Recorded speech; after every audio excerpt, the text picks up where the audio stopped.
ગરબાનું નામ સાંભળતા જ દરેક ગુજરાતી અને અમદાવાદીઓના પગ થનગનવા લાગે છે। નવરાત્રીને હવે ગણતરીના જ દિવસો બાકી છે, ત્યારે બધા આયોજકો નવરાત્રીની તૈયારીઓમાં લાગી ગયા છે। શહેરના મા ઇવેન્ટ મેનેજમેન્ટ અને તક્ષ ડિજિટલ દ્વારા ભાડજ અમદાવાદમાં આવેલ જય માડી ફાર્મ ખાતે 3 થી 11 ઓક્ટોબર એટલે કે નવરાત્રીના 9 દિવસ દરમિયાન મા નવરાત્રીનું આયોજન કરવામાં આવ્યું છે। નવરાત્રીમાં ગરબા રમવાની મજા ત્યારે જ આવે છે જ્યારે સામે ગરબા ગાનાર સુપર સિંગર હોય, પણ પ્રખ્યાત જિગ્નેશ કવિરાજ નવરાત્રી 9 દિવસ દરમિયાન ગરબાની મોજ પડાવવાના હોય ત્યારે વિચારવાનું ના હોય। ગત વર્ષની જેમ આ વર્ષે પણ જિગ્નેશ કવિરાજ અમદાવાદમાં ગરબાની રમઝટ બોલાવશે। આ અંગે બોપલ અમદાવાદ ખાતે આવેલ રાજથાળમાં આયોજિત કાર્યક્રમમાં મા ઇવેન્ટ મેનેજમેન્ટના ફાઉન્ડર જયદીપસિંહ ગોહિલ તથા તક્ષ ડિજિટલના સભ્યો સહિત સિંગર જિગ્નેશ કવિરાજે નવરાત્રીમાં આયોજિત થનાર મા નવરાત્રી અંગે માહિતી આપી હતી।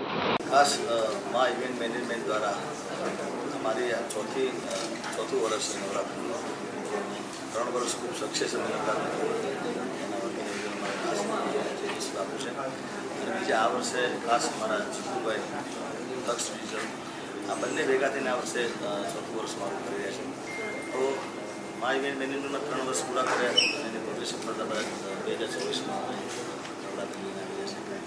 ખેલૈયા માટે ખાસ અને આનું સ્થળ છે મૂળ ભાડજ જય માડી ફાર્મના અંદર આવ્યું છે।